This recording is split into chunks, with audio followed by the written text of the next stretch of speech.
It was a night so dusky the street lamps looked like fallen stars, a night seized by a fierce frost, which crept up the spires of Prague until they glimmered like diamond stalagmites, then inched across the Vltava River until its entire surface was as smooth as marble.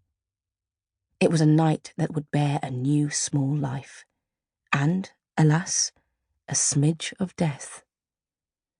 The Vaková residence stood, tall, wide and regal, on the southwestern corner of big old town square, looming smugly over the ancient, brightly painted zodiacs of the astronomical clock just across the street.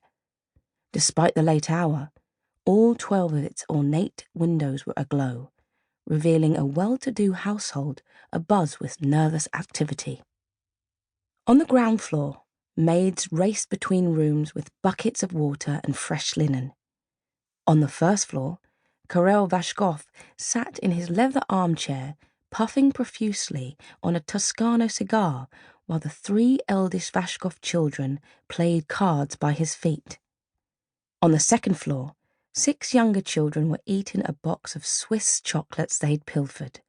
On the third floor, a tired-looking nursemaid was slumped in the rocking chair, having given up on trying to get the 2 smallest crib-scaling children to sleep. And on the fourth floor, Ema Vaková lay in bed, surrounded by midwives, wondering what was taking this baby so much longer to appear than all her others had. The already large Vaškov family was about to grow by 1.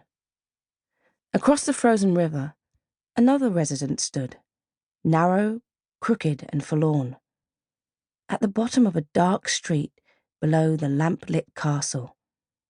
All its weather-beaten windows were dark, except for the round one just below the gabled roof. It glowed like a single golden eye, staring ominously out into the gloomy night. Beneath the creaking rafters of the attic room, the soon-to-be-born child's grandmother, Liliana, lay in her bed. Yellow candlelight trembled across her age-weathered face, revealing the feverish sweat that glistened on her forehead. A man, wearing oil-spattered overalls, sat on the edge of the bed, frowning down at Liliana in concern. "Milena's new child is on the way," Joseph said, dabbing his mother's brow with the cleanest corner of his handkerchief. "Isn't that wonderful, Maminka?" "It's terrible," Liliana muttered. "Worse than terrible. In fact, nothing short of hellish." "That's no way to speak of a new grandchild. The other 11 children all seem perfectly tolerable. I'm sure this one will be too." Liliana seemed not to hear him. "It's bad enough that it's the 12th child, but born on the 12th day of the 12th month too. A mere coincidence. I caught you eating 12 fruit dumplings this morning. You can hardly blame me. Those things were divine." "There were 12 crows circling the teen spires." "You're giving me 12 different headaches right now." Liliana's eyelids fluttered weakly. Her voice dropped to a raspy whisper. "This new child, I sense—" "Maminka, let's not get into prophecies again. It wears you out." "I sense dark shadows, and I see—" She squeezed her eyes closed, then immediately snapped them open again. "An eyeball."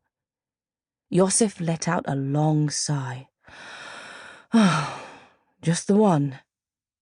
Liliana's bleary gaze turned to where many ink-smeared words had been scrawled on the wall. "This new child is the one I've been dreaming about." Joseph pinched the bridge of his nose. "You should sleep. The doctor said you'll feel better in the morning." "The doctor was wrong," Liliana whispered, summoning a weak smile. "My time is nigh, and I am more than ready." "Don't say that.